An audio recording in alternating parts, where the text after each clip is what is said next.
โอเคกลับมากับ Hogwarts Legacy นะคะพาร์ทนี้พาร์ทที่เท่าไหร่นะ29 ความพยายามในการจำพาร์ท โอเคมาต่อกันดีกว่า อย่างน้อยเราก็จำเนื้อเรื่องได้แล้วกันเพราะว่าเซฟให้ติดอะไรนะแผ่นพับจำได้ Please จริง tell เหรอ me you recognize อ๋อ the ตรงเนี้ย location เหร in อ this bit of canvas. The good news is I do, in fact. And the bad news? We're in for more trouble. ในตรงกลางมันคือภาพอะไรอีกอะมันต้องเป็นภาพบุคคลแน่เลยหรือว่าคนที่สี่อะไอ้ผู้ชายคนนั้นน่ะแน่เลย I know that coast. Ranrock has taken over a huge mine in the surrounding area. Mornweem has suffered for it. It's as bad as Feldcroft's become. Should we head there now? We should wait. Why? All this time, we've been a step behind Ranrock. I may know someone who could help us get ahead. Who is that? ไม่บอกดีกว่าเดี๋ยวเซฟมันวุ่นวาย Someone who knows Ranrock personally. They asked me not to mention their name to anyone. A goblin? Tell me I'm wrong. You know goblins cursed my sister to shut her up. Said she should be seen and not heard. I do, but not all goblins. Not all goblins what? Have you forgotten Feldcroft? Have you forgotten the mine we just went through? No, Sebastian, I haven't. You're not listening to me. Why would I listen to someone so ignorant? เห็นไหมขนาดนี้ไม่บอกเนี่ยถ้าบอกนี่คงไปเล่นงานถึงตัวเลยมั้งเนี่ยโอ้โห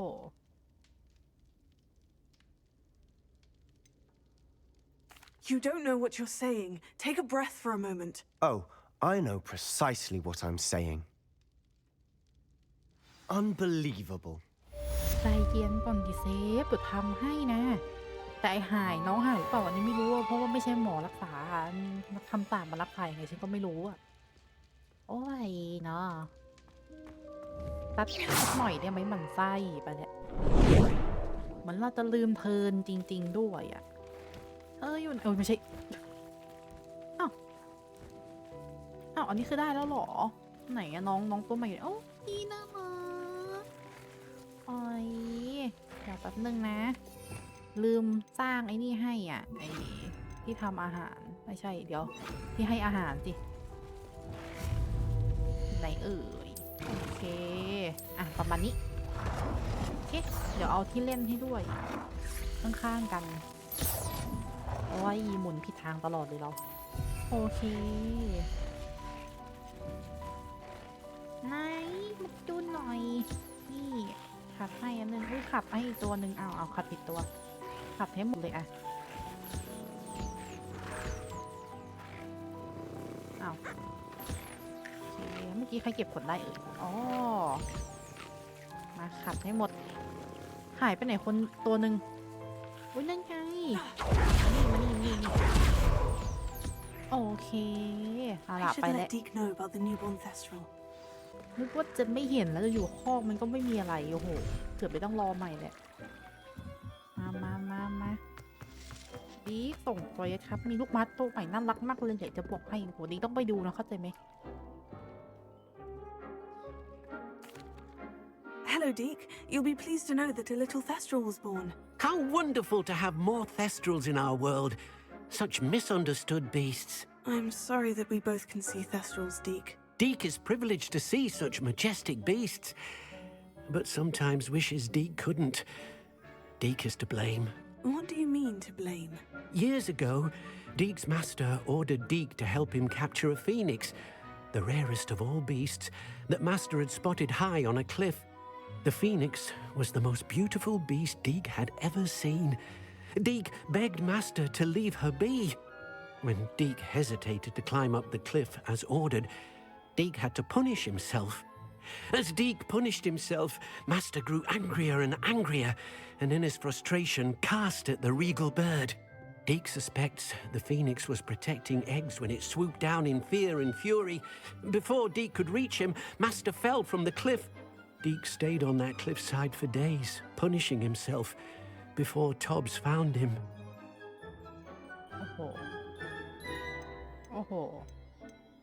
What a horrible tale, Deek. I'm so sorry. Deek has only told Professor Weasley that story, and now yourself. Deek often wonders what became of that phoenix. Deke feels fortunate to be at Hogwarts now, helping you rescue beasts. Perhaps Deke can make amends for what came before.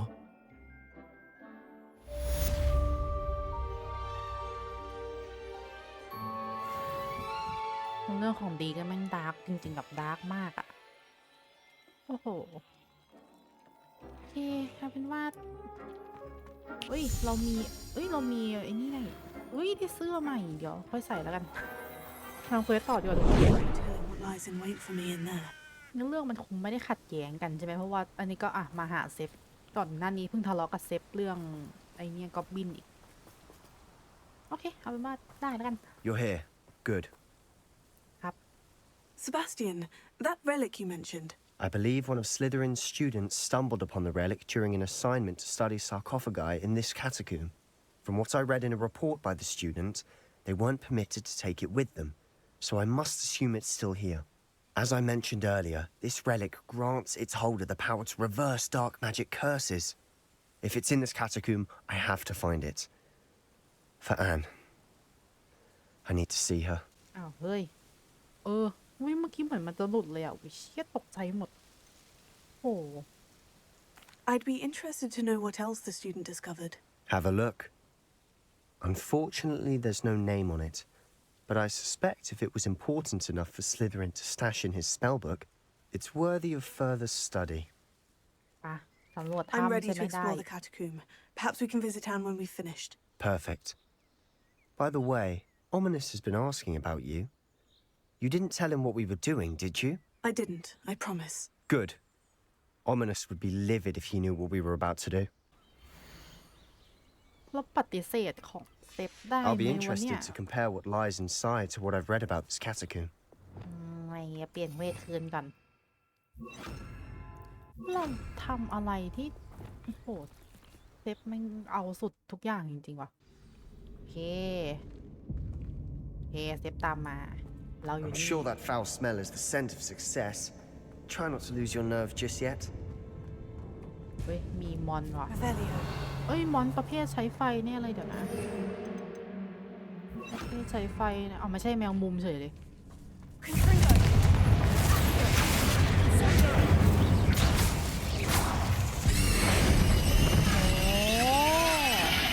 เอาได้แล้วทำไมตอนแรกเขาสงสัยตัวใหญ่เกินไปใช่ไหมมันเลยทำอะไรไม่ได้โอเค Opening all of ข these อง is ไหนค tempting. รับ Revelio. ตรงไหนอีกตรงนี้โอ้โหแต่เห็นเราเห็นสปอยอ๋อ At มัน least จะ now หา we ย know we're ด้ not วยเหรอ alone in here. Perhaps that was ไม่ it. ได้หาย The ไม่ rest ได้ตายขาด set free. Spiders aren't insects. Don't start. We're here for a reason. I'd say opening them all is justified.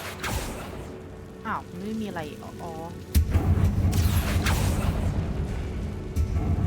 อะไรอ่ะทำไมมันมีเสียงอ๋อมันเผาไปถึงตรงนู้นอ๋อก็หาไปเถอะโอเค The room is full of little hooks. มานี่วางไว้โอเคโอเคเราต้องไปตรงข้างล่างใช่ไหมโอเคขึ้นมาชึบกองจ้า Finding a chest in an Revelio. inconspicuous loft. น้องให้วิ่งโมเดลน้องให้วิ่งได้ไม่ได้ตกแต่งละทีไม่รู้สึกเหมือนตัวเองแบบต้องรีบทำเควสแต่เลยไม่ได้ตกแต่งน้องซากทีมีอะไรอีกเนี่ยมีแมวมุมไงแมวมุม Arresting them. เอ้ยผิดอัน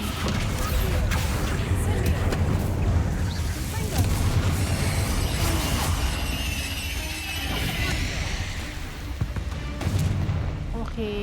ไม่ต้องใช้เมนเดกตอนแรกคิดว่าจะแบบเปลี่ยนไปใช้เมนเดกไปเลยดี Revelio. หยิบนี้เปิดไม่ได้เนาะงั้นเผาซะก็ดึงออกมาไม่มีอะไรเลยอ่ะดึงไม่มีอันนี้อะไรตังเฮ้ยมีตังอีกเหรอเฮ้ยอ้าวคืออะไรได้ตังเหรอRevelio. ทางไหนคือทางไปต่อทางไหนคือทางที่ไม่ต้องไปได้ไม่ต้องซ้อนเวทกัน Watch your step. I nearly slipped there. ทางนี้ถูกปะเนี่ยหายแล้วโอเคอันใช้ไอ้แมนเดรกได้โอเค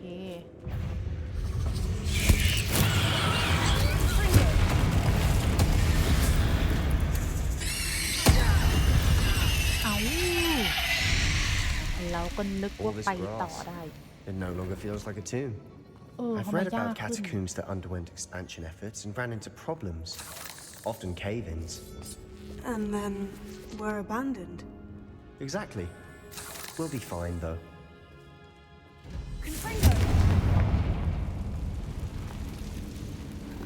อ๋อ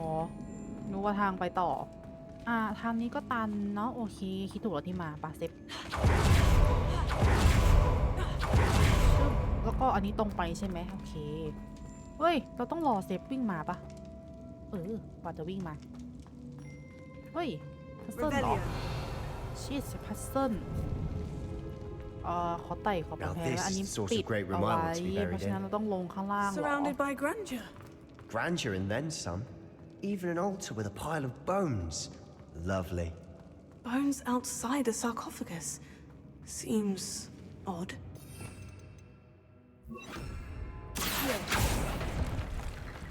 กระดูกเฉยเลยมิงกระเดียน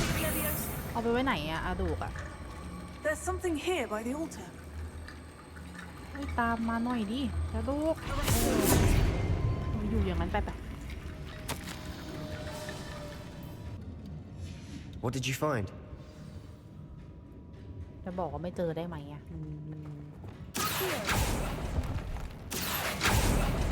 ทำไมมันไม่มีอะไรเลยอะมีแมงมุม1 ตัวอะ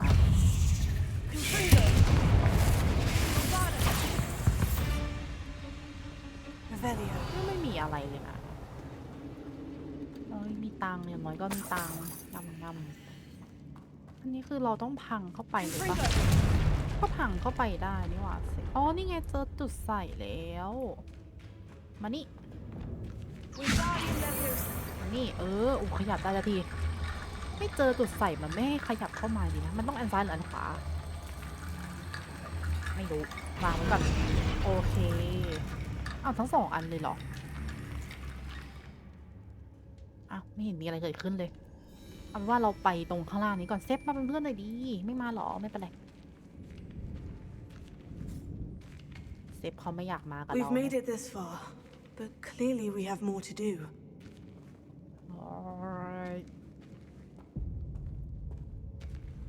ฮะ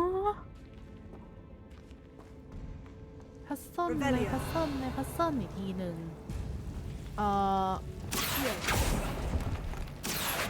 ไม่ใช่เดี๋ยว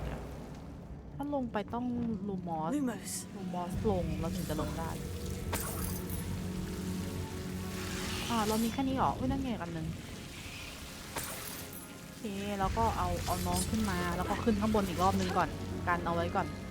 ถึงเราจะมียาเยอะแต่เราก็ไม่ได้อยากใช้ยาโอ้โหตนไปหมดเลยไม่มีอะไรหรอกแล้วโอ้โหไม่มีไอ้จุ I ด need to ไฟ find a นะ safe way across. ไว้นี่หรือเปล่าใช่ไหม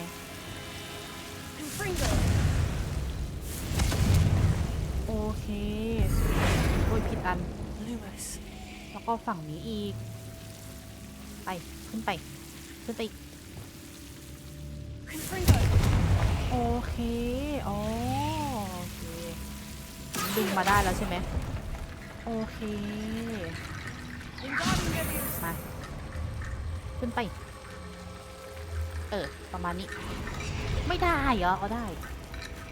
ครึ่งทางได้ไหมหลักสูตรครึ่งทางไม่น่าได้ว่ะเพเซฟหลักสูตรครึ่งทางนี่ไม่รู้ผ่านเปล่านะโอเคมาโอ้ยผิดสกิลบอมบาด้าปั๊บหายเลยเหรออ้าวมันบั๊กบ่นี่ชัดเจนชิบหายบอมบาด้าอันเดียวหายเลยกระดูกชิบหายแล้วครึ่งทางไม่ถึงใช่ไหมเนี่ยครึ่งทางไม่ถึงก็บ้าแล้วโอเค อย่างน้อยก็แก้บั๊กด้วยอันนี้เหรอวะมันต้องมาตรงนี้ใช่ไหมใช่ไหมวะใช่เลยโอ้ยโหต้องดูเวทดีๆ T-bone แหละ bridge complete. รีบใช้ไม่ได้เลยเวทอันนี้ก็ต้องผ่าอีกเวทอันนี้แหละมีเหล็กไหมเอ้าเรามาถูกจริงปะเนี่ยไม่ทำไมมันเหมือนมันมีของอะของตรงไหนอะไม่ใช่ห้องนี้แสดงว่าเราต้องไปอีกเรื่อยๆใช่ไหมงั้นเซฟรอแป๊บหนึ่งนะเฮ้ยอ้าวมันประตูตรงนี้เลยเหรออู้ชี้เลยอย่าเปิดประตูเซฟประตูเปิดแล้วแต่ก็ไม่ต้องเข้ามาแล้วล่ะเซฟมันไม่มีอะไรแล้วโอเค Revelio. โซนนี้หมดแล้วยังไงสุดยอดแล้วก็ตรงนี้อีกที่หนึ่งเนาะอันนี้มันคือโอ้ยผิดอัน Confringo. Revelio. Did you hear that?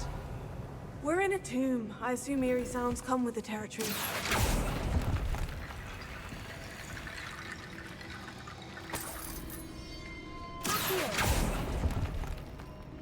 ตอนนี้กำลังช้อปปิ้งกับน้องมันกับการเปิดไอ้นี่อย่างเดียวเลยเนี่ยอันนี้มาออกมาอันนี้ไปไว้ตรงประตูอีกที่เดียวเหมือนกันใช่ไหมที่ตรงนี้ใช่ไหมใช่ไหมวะเอ้ยโอเคโอ้มันต้องต่อไปอีกเปิดยังเอ้ายังไม่ได้เหรอ Revelio. อ้าวแล้วมันต้องไปยังไงอ่ะอันนี้มันตันห้องเนี้ยตันแล้วงั้นคุยกับเซฟก่อนใช่ไหม Looks like part of a student's diary. It mentions plans to return for the relic and conjuring barricades using bones. Of course. The student's summary referenced a space beyond the Great Room, which means this can't be a dead end. Let's divide and conquer. You work on sorting out the bone barricades, I'll look around and see what we missed. Hold on to that diary entry. There may be more to it. It does mention something else. It says their next assignment was learning the Imperious Curse. Really? Interesting. We need to focus on moving beyond this room. But let me think for a moment. Do you think the pages were left here on purpose? Slytherin mentioned a student who excelled in charms and always carried a satchel stuffed full of notes. They might have been left on purpose, or the student may have simply dropped them. Of course. I'll start to search for those barricades. Brilliant. There's more to this than even I imagined. Look, bones stacked oddly on either side of this หาทา archway. งทำลาย Leave no stone unturned. Or, in this case, no bone. อย่าบอกนะว่ามันคือไอเนี่ยอันนี้อ๋อใช้ได้เหรอ โอเคเอาสบายทีเนี่ยเซฟไม่ต้องซีเรียสแล้วมา ทำไม่หมดทุกอย่างแล้วเนี่ย You've done it. I knew we'd get through. I felt it in my bones. Nice. เฮ้ยเซฟนำไม่ได้ ไม่นำเหรอ มาโอเครู้สึกมันเหมือนลานบอสเลยเซฟมานี่เซฟเดินมาใกล้กว่านี้หน่อย Before we trudge on further, I've just realized something. เฮ้ย The student's diary mentions the Imperious Curse. I wouldn't be surprised if we're going to need it here. It's an unforgivable, but useful when you're outnumbered. Places the victim completely under the caster's control. So, if you'd like to learn Imperio, I can teach you. เอาดีเวทใหม่รู้จักได้ยังไงก่อน Where did you learn the Imperious Curse? I taught myself. Don't tell Ominous that I've told you. It's not exactly something I can brag about, but it may come in handy. I think you ought to know it. เป็นคนที่แอบอันตรายอยู่เหมือนกันนะเรียนรู้คำสาปด้วยตัวเองเนี่ยนะเชี่ยเซฟแม่งพระเอกของเรื่องใช่ไหมจริงๆตัวเอกของเรื่องควรจะเป็นแกไม่ใช่ฉันใช่ไหม Shouldn't I know more about what the curse entails? Remember the blasting curse? Same idea, except when it comes to unforgivable curses, your intention has to be clear. You have to mean it. ได้ครับมา It's probably wise to know the spell. I couldn't agree more. A spell that could save your life shouldn't be unforgivable. You have a lot at stake. You have an ability that evidently no one's seen for centuries. Focus your wand movement. It's not an easy spell to master. มาโอเคมี F โอเคไปชึบโอ้ยทำไมจู่ๆมันก็เลี้ยวกลับเฉยเลย Here we go. Something troubling ahead. Be on your guard. รู้สึกเหมือนกันใช่ไหมเซฟว่ามันมีอะไรแปลกๆอันนี้ใช่ที่เราเรียนไหม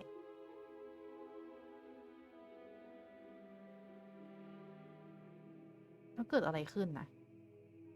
อ๋อเขาจะไปตีพวกเดียวกันเองเดี๋ยวลองใช้กับอะไรดีอะ อันที่2แล้วกันอ่ะเฮ้ยเฮติสโหดาเมจน้อยมากอะดาเมจน้อยเวอร์เราตีเองก็ตายแล้วเนี่ย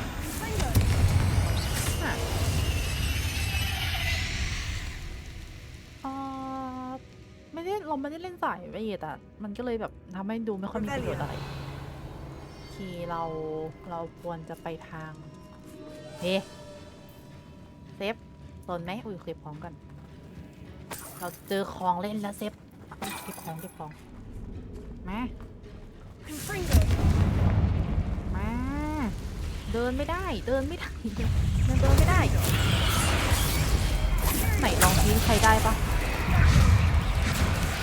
ใช้ได้อ้าวสบายเนี่ยลดจริงมันลดการใช้ไอ้นี่ได้นะเอาเสียงมันดังแป๊บนึงขอออกมาคุยกันมันลดการใช้พวกแมนเดย์พวกพืชของเราได้อยู่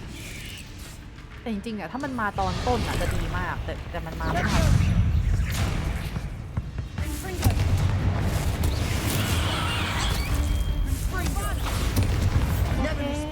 Make such a mess. Bit dramatic, isn't it? ใช้เพลินดี Revelio. เยี่ยมเซฟเอาของดีๆมาแต่มันถ้าในความแบบในโลกของวอร์ดจริงๆมันไม่ควรใช้ใช่ไหมไม่ต้องมันมีออร่าเลือดอยู่ตรงนั้นนะ เราไปไม่ได้เหรอตรงเนี้ย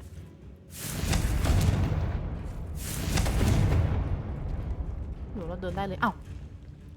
จริงๆมันต้องเผาก่อนไม่ใช่เหรอเนี่ยอะไรวะเนี่ยตรงนี้ไม่มีอะไรอ๋อกล่องที่เราเห็นแต่กำแพงตรงนู้น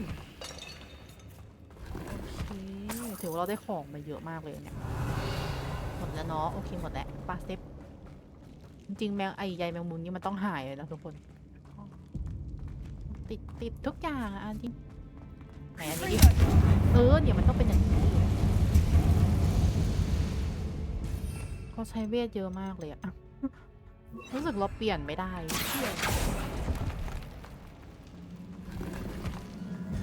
อ้าวยาเต็มมาดิตอนเราไม่ฟาร์มนะโอ้โหเกมอย่างยากพอเราฟาร์มไปนิดหน่อยอะแม่งเก่งเวอร์เก่งเกินเหตุโอเคมามุดเข้ามาโซนนี้ไม่มีอะไรไงมาทำไมเนี่ยThis catacomb has suffered decay, just as the student's summary described. I doubt anyone's been here in quite some time. เดี๋ยวต้องกลับไปหาดีเพื่อไปสแกนดูนะ ล่าสุดเราได้เสื้อใหม่มายังไม่ได้ใส่เดี๋ยวก็ต้องไปอัปเกรดอีกอะเซฟกันมาเดินชนกันทางนี้ตันเพราะฉะนั้นเหลือทางเดียวแล้วโอเคเผาได้มันได้ไงสิเดินไม่ได้ติดอะไรก็ติดกำแพงล่องหนตรงนั้นตรงนี้อุ้ยมีตรงนี้ด้วย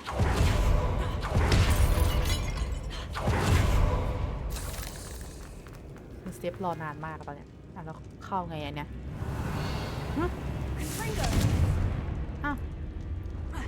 ต้องอ้อมเหรออาจจะต้องไปอ้อมให้ทุกคนโอเค Another barricade. Considering how well you did on the last one, this should be a cinch. How gracious of you. I try. เป็นพัซเซิลเหรอนี่ก็ดึงไม่คิดเลยเดี๋ยว Revelio. ไม่ใช่เดี๋ยวถ้าดึงอันนี้ค้างไปเกิดอะไรขึ้น ผลักกลับไปก่อนอะเอ๊ะพัซเซิลอะไรอ่ะเอามาใส่ก่อนทำไมวิงการเดียมมันชอบใช้ไม่ได้เวลาไม่เห็นพัซเซิลต้องไปจูบพัซเซิลตรงนี้ก่อนใช่ปะแล้วค่อยมาใช้วิงการเดียมเนี่ย คนใช้ได้ทันทีเลยเขาไปจูบกับตรงนั้นอะอะไรวะนี่เราต้องหาให้ครบใช่ไหมเพราะฉะนั้นอ๋ออย่างนี้เข้าใจแล้วนี่ไงมันจะมีเราต้องเปิดให้ครบตรงนี้หรอนี่ไงมันจะมีสัญลักษณ์เนี่ยเป็นเวลาเป็นซิมโบลแม่งพูดไม่ถูกเลยมันคืออะไร โอเคเดี๋ยวนะเปิดทีละบานใช่ไหมตรงนี้จำเป็นต้องเปิดเพราะฉะนั้นดึงอันนี้กับกลมอันนู้นโอเคจะมีประตูเดียวที่ไม่เปิดคือประตู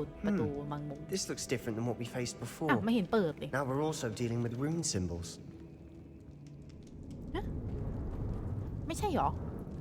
เนี่ยเดี๋ยวนะอ๋อเราต้องไปใกล้ๆให้มันส่องแสงก่อนหรือเปล่าอะไรวะอะไร That วะ worked. เนี่ย Keep going. โอเคมาอ๋อไอ้บั๊กอะไรเนี้ยมันต้องจูบเข้าไปก่อนใช่ไหมถึงใช้ได้เนี่ย พอจูบปั๊บใช้ได้เลยโอเคแล้วก็จะมีอันนี้ปิดไปแล้วโอเคจะเป็นอันนี้กับกลมอันนี้โอเคแล้วก็อันสุดท้ายจะเป็นอยู่ไหนนะคนนี้อันนี้กับอันนี้โอเค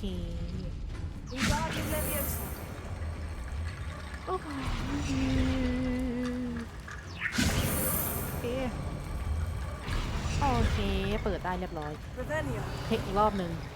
You are head and shoulders เฮ้ย above มัน these bones. มีอะไรอยู่ Nicely ฝั่ง done. นั้นน่ะตรงนี้มีอะไรไม่เอ่ย I see why Slytherin's student was so entranced with this นี่ place. มันเป็นลานโลกอีกแล้วเซฟนี่ไม่อยากเข้าแต่นี่เห็นเงินอยู่ตรงนี้นี่ต้องเข้ามาเอา Velio.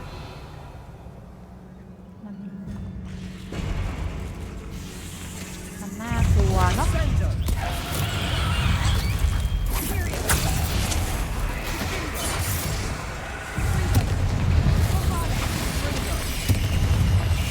เฮ้ยไม่ได้ด้วยว่ะตัวมันใหญ่เกินไปอ่ะ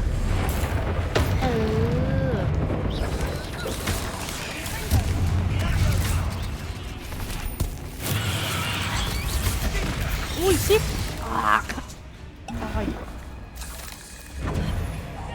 น่อยนี่แน่ใครบังอาจมาขวางทาง For a moment there, I thought that'd never end. เอ้ยตัวปิวเลยเมื่อกี้โอ๊ย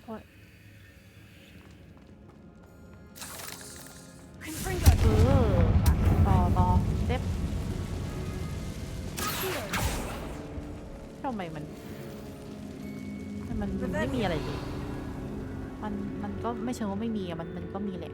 เฮ้ยยาฟรีเก็บมา Dead end. Lovely. All that for นี่ไง nothing. เดี๋ยวค่อย Hold เก็บ on. แบบ Don't give up yet. เอาโอเคเฮ้ยอะไรวะเนี่ย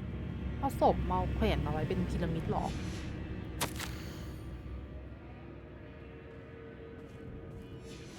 Sebastian, Oi. the relic. Look. ใช่เหรอใช่แหละแต่หน้า Could เหมือน it กันเลย be? มันเวิร์กใช่ไหม The note and rendition of the relic. It matches. This must be where the student left the relic. I can't believe it. After all this, it lines up. We've really found it. What do you suppose is meant by the dark sacrifice required to realize the relic's potential? I have no idea. But we're here for the relic. มันคือเครื่องรางมันปลอดภัยเหรอรู้สึกไม่ปลอด The ภัยกับ note เครื่องราง advises อะ to leave the relic alone. I assure you, we were meant to find this. For Anne's sake, I'm taking it. Let's get to Feldcroft.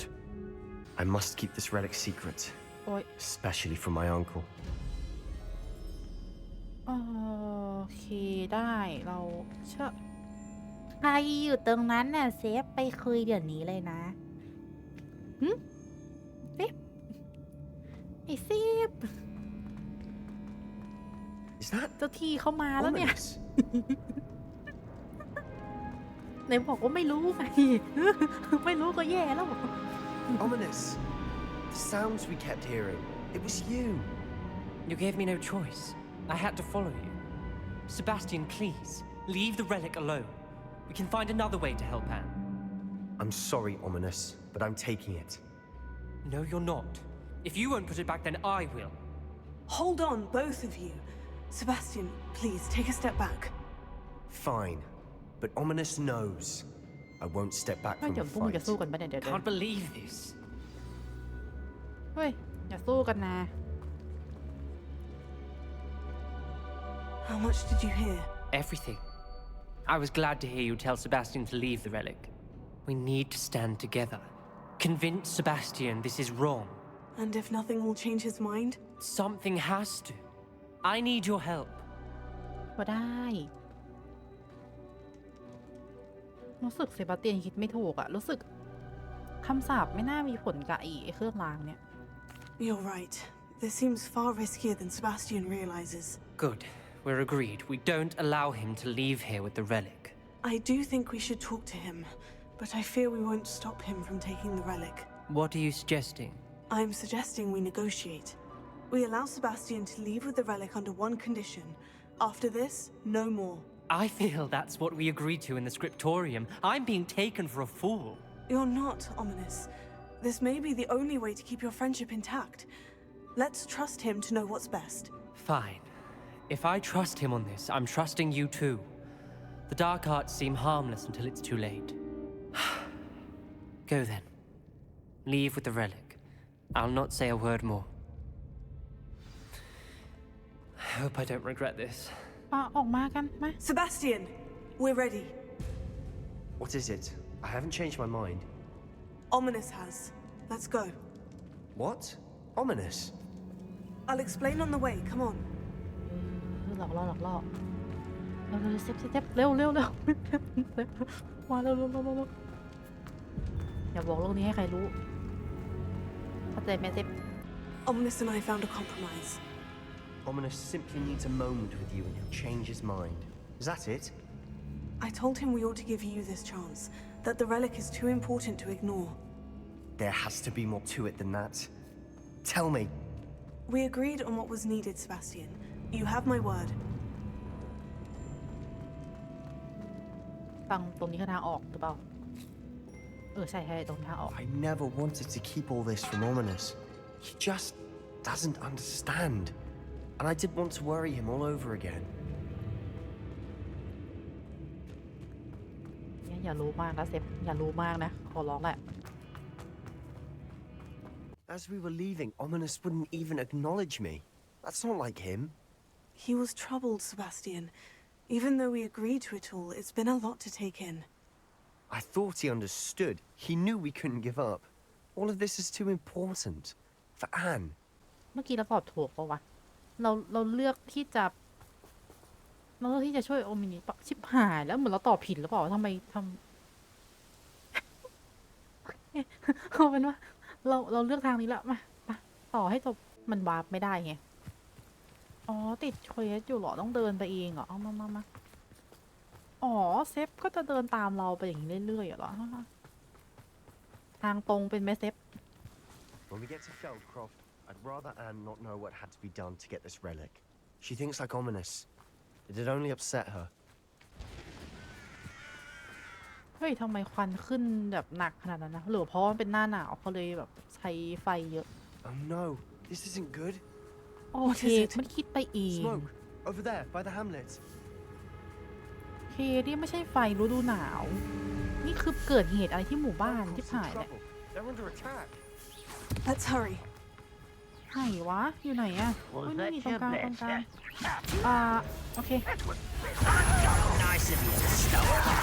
โอเค1 2 กินยาไปก่อนโอ้ยกินยาไปไม่มีประโยชน์อะไรเลย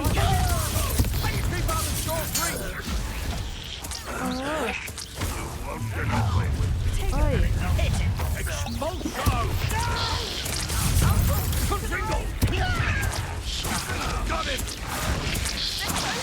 โอ้ยวุ่นวายมากวุ่นวายแบบสุดๆเลยโอ้ยเอ้ยนั่นแอนปะผิดหายแล้วเอ้ยมาตอนนี้โอ้โหอย่าพึ่งได้ไหมอย่าพึ่งเฮ้ยเราทันไหมเนี่ย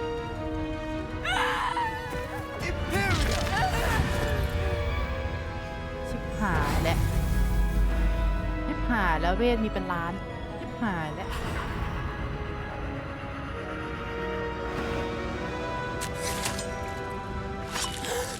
เฮ้ยเสียงชวกนั้นคือโอเคชัดเจน Boy, what have you done? Saved my sister. With an unforgivable curse. From that damned book, no doubt. Your father would be ashamed. You've gone too far, Sebastian. Stay away from her. From all of us.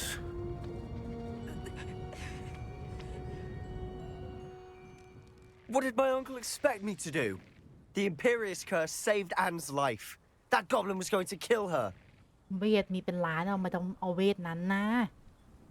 โอ้โหแล้วมันไม่มีทางให้เราบ่นที่ถูกต้องด้วยนะมันเป็นตัวเลือกที่ There ผิด was little time to react, but it was an unforgivable curse. I acted in the moment. That's all. I shall make my uncle see reason. He cannot banish me from my own home, from my sister. It might be best to let him calm down a while. May I speak to him? Perhaps I can help to ease the tension a bit. You may be right. Very well. Probably best if I get away from here for a while. I'll head back to Hogwarts. เอาจริงนะต่อให้เราเลือกที่จะปฏิเสธเซฟอะยังไงเซฟมันก็แบบมีวิธีการจัดการของมันเองอยู่แล้วอะโอ้โหเซฟต่อให้ไม่มีฉันแกก็จะทำให้ได้อะฉันรู้อ้าวแอนหายแล้วเหรอแอนน่าจะหายแล้วล่ะ Pardon me, Mr. Sallow. What Sebastian did was inexcusable. You cannot possibly be about to defend him. แต่เซบาสเตียนก็ช่วยน้องไว้อะ Sebastian and I have encountered Ranrock's loyalists before. That goblin would have killed Anne. This family does not resort to using dark magic even against our enemies. What Sebastian did cannot be undone. That you are defending Sebastian's behavior at all tells me everything I need to know. You are as guilty as he is. Sebastian is to come nowhere near Feldcroft, nowhere near Anne. Unforgivable curses are so named for a reason. If I hear that either of you continues down this path, if either of you uses dark magic, I will notify the headmaster immediately. ยอมรับผิดไม่มีอะไรเถียงเลยเซบาสเตียนรู้แหละว่ามันแบบวิสุดท้ายอะแต่คือแบบเวทอะในหัวตอนนั้นที่ใช้คือเวทอย่างน้อยก็คือเวทผักอะเนี่ยอันเนี้ยอย่างน้อยก็คือเวทอันเนี้ยโอเคงั้นทิ้งความเจ็บปวดไว้ที่นี่ก่อนนะฮะวันนี้โอ้โหยังมีเควสต่อไงโอเคทิ้งความเจ็บปวดไว้แค่นี้ก่อนนะคะไว้เจอกันใหม่คลิปหน้าครับบ๊ายบาย